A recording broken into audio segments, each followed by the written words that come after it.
The following is a reading video for a fan-based story by lyokoMARVELanime, aka Lyoko Prime. Ruby is owned by Rooster Teeth, and Kingdom Hearts is owned by Disney, Square Enix, and Tetsuya Nomura. In short, no franchises featured or mentioned in this video are owned by the creators. Please enjoy!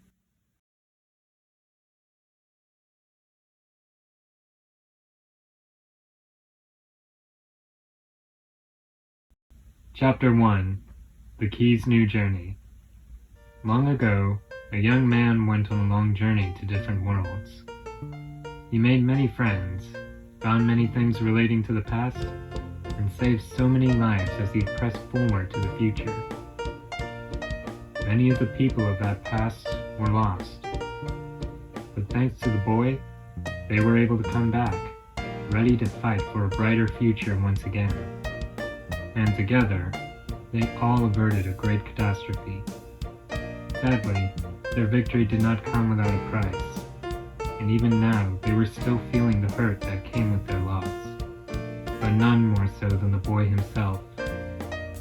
Despite the sorrow he felt, the boy would soon find himself being called upon again, as the key to saving so many, as a new destiny would begin to unfold for him. But that would not be for a while. This will be the start of a new journey for the boy and 3 of his friends. This will be the day that they had waited for, to begin a quest to recover what they had lost. On the beaches of the small world known as Destiny Islands, a young man clad in a red and black attire, with a crown pendant hanging from his neck on a chain necklace, was hard at work, training with the legendary weapon known as the Keyblade. But from the look on his face and the ferocity of his swings, it was clear that he was not just performing a few simple practice drills. The boy, named Sora, was running these exercises to help keep his mind off of what had happened during the final battle against Master Xehanort and the 13 Darknesses. The final moments of the Second Keyblade War. They had done everything right. They had gathered the 7 Guardians of Light. Sora helped bring back those who were hurting and lost, even if they were originally on the wrong side at first. And they made sure that they were all trained up, rested, and ready for when the final battle began. Sora had been sure that would be enough to stop the fallen master from forcing history to repeat itself and bring back the Keyblade. But in the end, it turned out he was wrong, and the person he cared about the most had to pay for it. Kairi had fought her hardest and showed that her training with Axel and Merlin was not a waste. She even managed to fight off Xemnas when he tried to kidnap her again, which was definitely impressive given how he had managed to throw all of them off balance when he suddenly disappeared and then reappeared behind her the way he did. When it came time to end things for good, she was right there with him, Riku, and Nikki for the final face-off against Master Xehanort, his younger self, his heartless, and his nobody. Despite all of this though, Xehanort proved that he had not earned his title as a Keyblade Master through trickery or any easy means, and he overpowered all 4 of them, and then struck Kairi down, right before Sora's eyes. Not only did that provide him with the final piece that he needed to complete the Keyblade, but it also served as the thing that broke Sora, as he threw everything he had at Xehanort in an attempt to avenge Kairi. It did not do him any good, and Sora was forced to watch as the true Kingdom Hearts was summoned, while Xehanort practically flaunted his victory in all of their faces.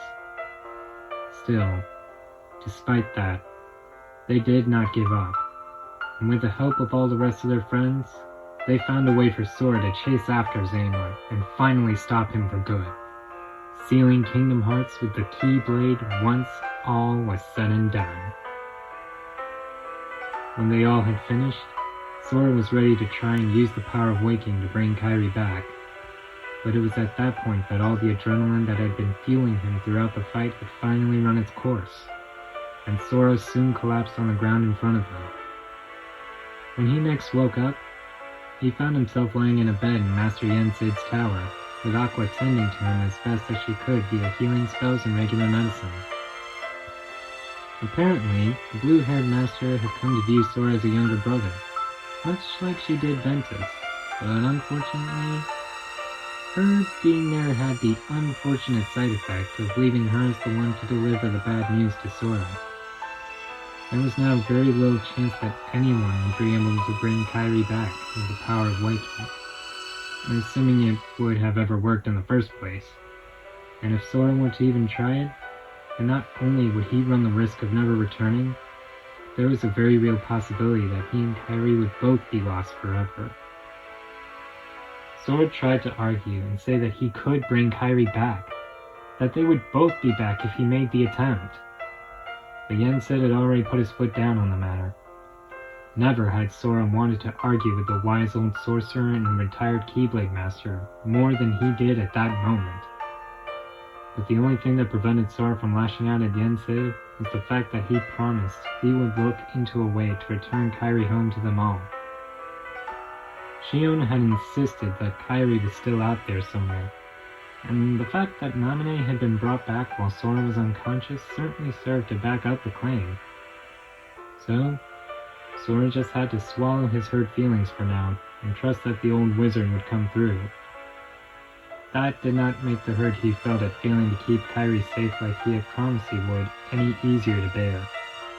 So, he spent many days after returning home out on the play island, running as many drills as he could with the Keyblade and his magic, in order to make sure he would be better for the future. Even when all of his other friends came to the island to visit and have fun that one day, Sora stood apart from them, practicing while silently promising once again that he would not lose any more friends the same way he had lost Kairi.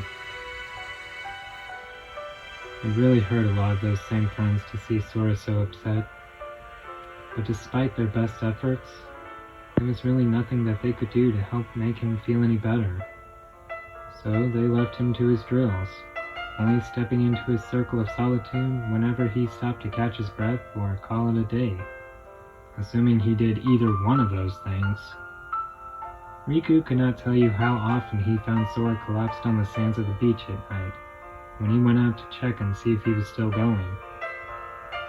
It hurt the older boy too, not having Kairi with them, and it still hurt more seeing how much it affected Sora. Speaking of his best friend, Sora actually found his friend gazing down at him when he finally stopped and just collapsed onto his back, panting heavily, and despite the inner sorrow he felt at having to watch his friend work himself to death like this, Riku still managed to get a playful smirk on his face when he greeted him. "Giving up already?" the silver-haired boy asked. "No, just relaxing for a minute," Sora casually replied while putting on his usual smile, or at least the best version of it he could give. Riku was not fooled. He knew that the smile had lost a lot of its shine and usual charm ever since Xehanort had struck Kairi down, but he was not going to call Sora out on it. That was the last thing that Sora needed right now, so he simply humored his friend. "Well, at least you're keeping up with your training," Riku commented with a smile before he came around to Sora's left and sat down next to him. "Have you made sure to practice your other forms and Keyblade transformations too?" "Yeah, I was actually going to do some work with my flow motion abilities after this. And maybe even the attraction flow and heartbinders," Sora revealed. "What about you? What brings you here? Thought you would be busy doing something with Namine." "We're taking a slight break at the moment. She is getting used to just having the Keyblade after all," Riku explained. Shortly after the second Keyblade war had ended, and she was brought back, Namine found out that she too could use the Keyblade. It was a little surprising at first, but then again, considering that Roxas was able to use the Keyblade due in part to the fact that he was Sora's nobody, it did make a little sense that Kairi's nobody would be able to wield one as well. Riku and Aqua were now hard at work, doing their best to help Namine practice and get a better feel for the power and all that came with it. And the petite blonde certainly showed an impressive aptitude for magic. But it was still pretty slow going if you were to ask Namine herself. Not that she could blame anyone, considering what happened the last time they rushed someone's training with the Keyblade. Sora just hummed in response to Riku's answer, and was a little tempted to throw in a teasing remark at his friend's expense. After all, it was no secret to anyone that Riku and Namine had actually started seeing each other shortly after he appeared in Radiant Garden, with a hand out to her so that he could bring her aboard the gummy ship for a flight across the worlds like a knight in shining armor. And just minutes after Namine was brought back at that. His temptation was quickly squashed, though, as the thought of his best friend finding someone special actually started to bring down his mood a little, since it reminded him that the girl he thought was his one and only was not with him right now. But he did not have to think too long before he decided on another topic to pursue. What about Aqua, Roxas, and the others? Have you heard much from them lately? Sora questioned.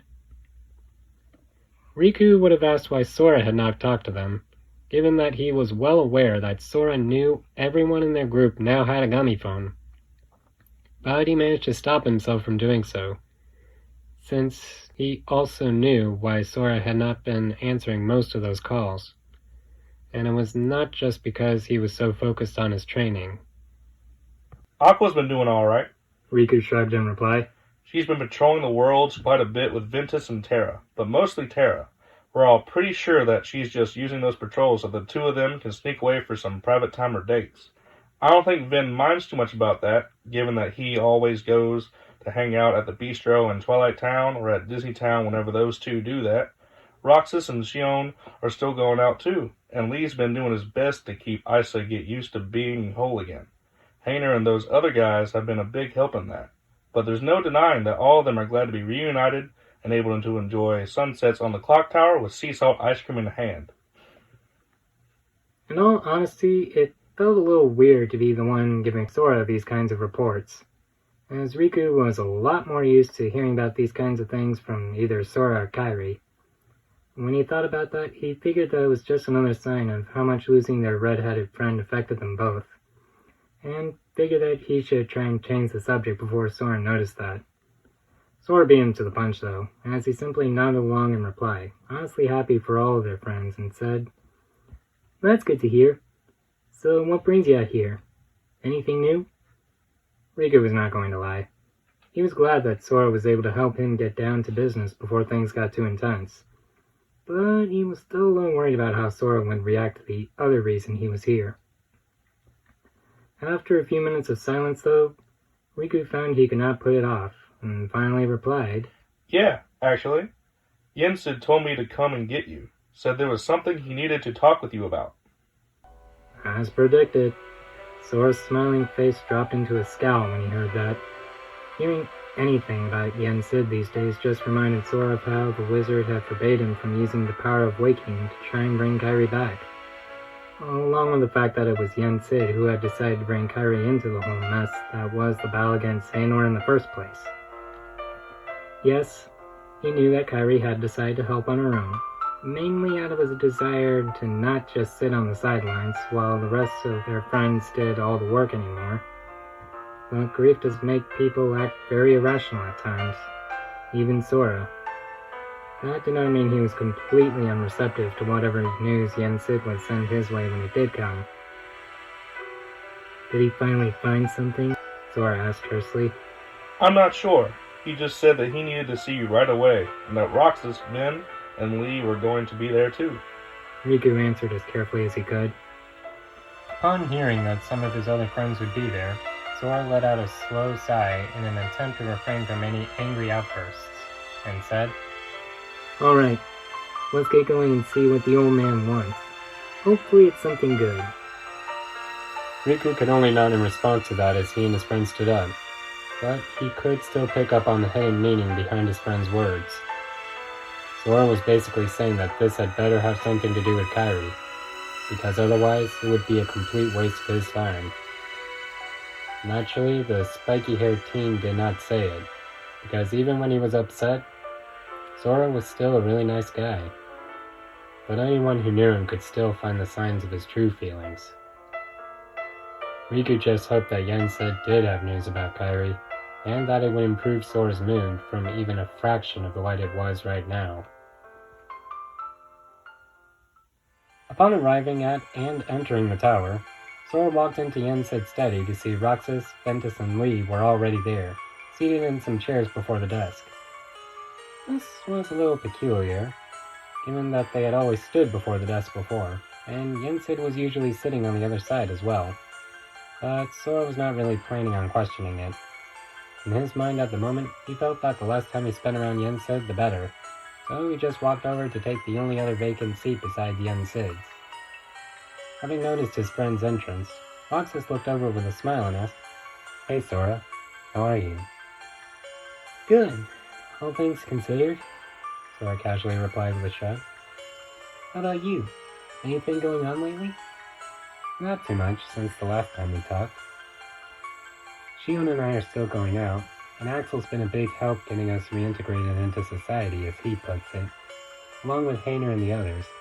Between that, I've just been practicing more with the Keyblade along with Shion," Roxas says with a proud smirk. "Oh, Shion says hi, by the way." Sora smiled at that. It was always nice to hear that his former nobody was doing good, and the same applied to his girlfriend as well. Of course, Sora had not really spent too much time with Shion, not out of any personal dislike of the girl, but mainly because it was hard being around her, since she looked so much like Kairi. Or at least, the way Kairi looked back when he was on his very first journey.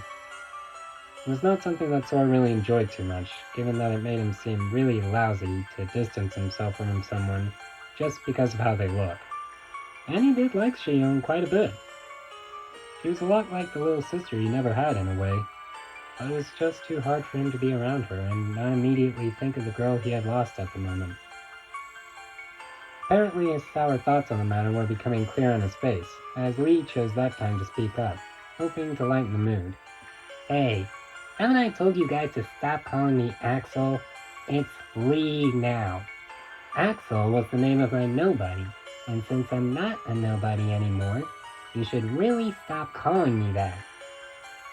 "Sorry, but I just can't help it. I just got the name Axel too well memorized." Roxas shrugged with a smile. "Same here," Sora admitted. "Besides, a lot of the rest of us still call you that too, so you can't really blame her." Yeah, I get it.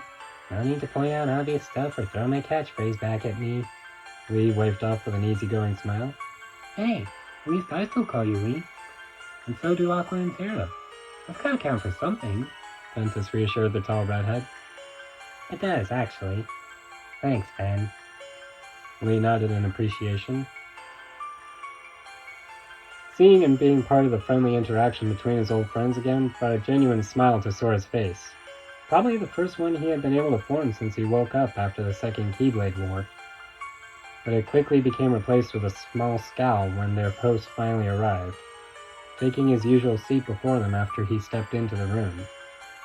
While the other three gave respectful nods of greeting to the blue-robed sorcerer, Sora just remained as he was, keeping an even look that still seemed so much like a powerful glare on Yen Sid. Seeing that rather out-of-place look on Sora's face made Yen Sid mentally sigh in sadness, knowing the reason why Sora's opinion of him was so low at the moment, and the fact that he had not managed to find a way to bring Kairi back after almost 2 months of looking was most certainly not doing any favors. So he decided to skip the small talk for now. Not that he ever really bothered with it too much when there were important matters to attend to, mind you. It is good to see you have all come as quickly as you did, for as you may have guessed, the task I have for you all is of the utmost importance. Yen Sid began. Sora was about to cut in and rudely say that he did not want to do anything for the old wizard if it did not help them bring back Kairi. But Lee stepped in before he could and asked, "And just what is it, old man?" Yen Sid was silently thankful that Lee had asked that before Sora could speak, because it would allow him to reveal the reason why he had asked for Sora specifically. It may serve to bring home our lost princess at heart. "You mean you finally found Kairi?" Sora asked in disbelief, his previous annoyance slowly beginning to evaporate. Yen Sid raised a hand to signal for Sora to abstain from his rising excitement, at least for a moment, and carried on in his explanation. When Xehanort struck Kairi down, what we believed to be a finishing blow was actually much different. You see, the Keyblade that Xehanort wielded did not belong to him first, but to a much different individual, one of the first Keyblade masters in history, and I have recently discovered that he placed an enchantment on the blade should it ever be used to strike someone with a heart of pure light, such as the Princess of Heart. This spell would not kill the person, but instead send them to safety, somewhere far from their attacker's reach, and that is what I believe has happened to Kairi. So, she was just blasted to a different world, huh? Well, it's not like this hasn't happened before, Lee muttered to himself, burning an elbow from Roxas as the blonde attempted to silence his friend's rudeness. It had taken some time to make his discovery, but once I did, I put all of my focus into discovering just which world Kairi was sent to. Sadly, I cannot say exactly where she is on the world she had landed, only that her light is coming from that world. I would like for the four of you to travel to that world in order to find her, but more than that, going into this world will have another benefit for you all as well. Yen Sid revealed. What kind of benefit? Ventus asked. You will all be able to receive special training on this world. Training that will not only strengthen your abilities as Keyblade wielders, but may also serve to ensure that you will be ready should we ever face another threat as great as Xehanort and the Second Keyblade War. Yen Sid informed them. Sora, by taking on this training, you will also become ever closer to truly proving yourself worthy of the mark of mastery. For I feel that by the time your work on this world is done, you will have proven yourself a true Keyblade master. You mean like you said I would when Riku and I entered the realm of dreams? Sora asked.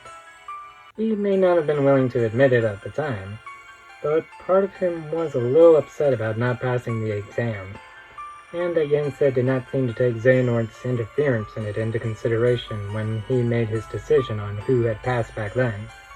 Now though, he had no problem with making his bitterness known. This will not be like that time, Sora, but you should still be forewarned that there will be things on this world just as dangerous, if not more so, than the Heartless. Yen Sid cautioned. However, when you arrive on this world, an old friend of mine will be there to help you in learning all there is to know about the world, and he may very well be of great assistance in helping you to reunite with Kairi. Given the fact that he had heard various different promises from Yen Sid that did not quite pan out before, Sora was only going to trust the man's words with a grain of salt.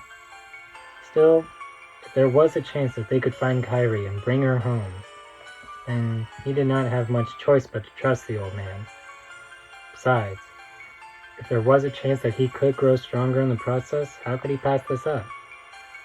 Fine, I accept, Sora agreed, but not without delivering one little ultimatum of his own. But unless something really big comes up, don't expect me to leave that world anytime soon. Not until I've found Kairi. Yen Sid nodded in acceptance of that, and then retrieved a slip of paper from his robe to hand over to the boys. Here are the coordinates to the world you must venture to. He informed the four boys. There is a gummy ship just outside that will be able to take you there, and which you will be able to hide from the people of that world for the duration of your stay.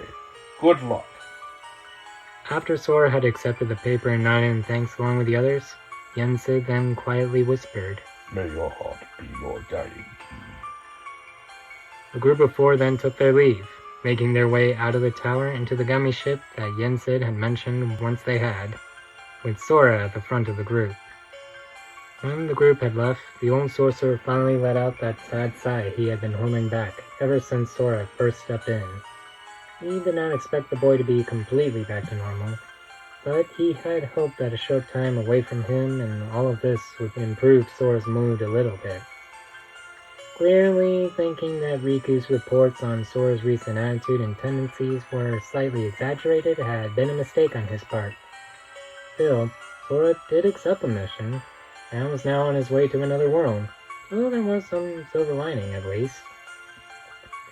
Thinking of that mission, Yen Sid rose from his seat and pulled a sheet off of an old mirror, just in time to see a face coming into focus in the reflective glass. When the image came into full focus, it revealed a man with silver hair, brown eyes, and dressed in a black suit with a green scarf. I take it that they are on their way? The man asked. Yes, they should be leaving at any moment now. Yen Sid confirmed. I do apologize if I'm contacting you at a bad time. No apologies necessary, old friend. After all, this form of communication is far from perfect, much like the form of the general populace of this world uses. The man reassured with an easygoing smile. He then became a little more serious and questioned, I must ask again, are you absolutely certain that the missing princess is here on Remnant? There is very little doubt in my mind. Yen Sid confirmed. Then I pray that your group of Keyblade wielders find her swiftly, for we may very well be facing a few problems of our own here soon enough.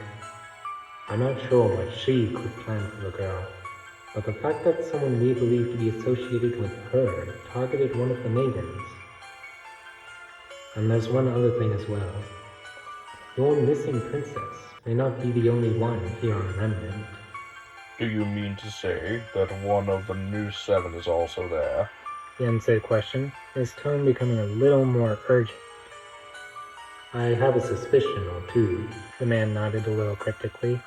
At least, it would seem that way to anyone else, but Yen Sid knew that in this case, he was just erring on the side of caution, because he was not 100% sure just yet.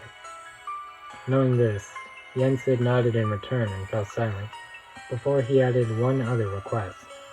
I just hope that this time at your school will help Sora regain that which he lost after the Second Keyblade War, and I am not referring to any powers he may or may not have once possessed. Don't worry, old friend. There's more than one reason why my school was named Beacon after all. I'm sure that he will soon return to the boy he once knew before that tragedy, the silver-haired man promised. Yen Sid nodded once more, grateful for at least some reassurance, but still skeptical all the same. It would take a great deal of effort on anyone's part for that. Or perhaps it may be simpler than you believe. Something that simply requires a smaller, more honest soul. The man posed with a knowing smile. After letting out a small chuckle in response to that suggestion, Yen Sid gave the man a very grateful look as he said, Thank you for that, Ozma. Please, old friend, don't refer to me by that name. I haven't been called that in ages. I'd much rather you use the name everyone else does now. Ozpin, the silver-haired man requested. Hey fans, followers, and all beyond, this is the crossover crafter, the epic builder himself, lyokoMARVELanime, aka Lyoko Prime, saying thanks for tuning in. If you enjoyed this video and want to see more from us here at Studio Fandom, please remember to hit that like button, subscribe for more content, and tune in again for more cool stuff from our channel. And while you're at it, feel free to check out the links in the description below, among which are the links to more Studio Fandom related sites, including the link to my fanfiction.net profile, where you'll find a lot of great fanfiction stories. Hope to see you guys again soon, and here's to the power of the fans!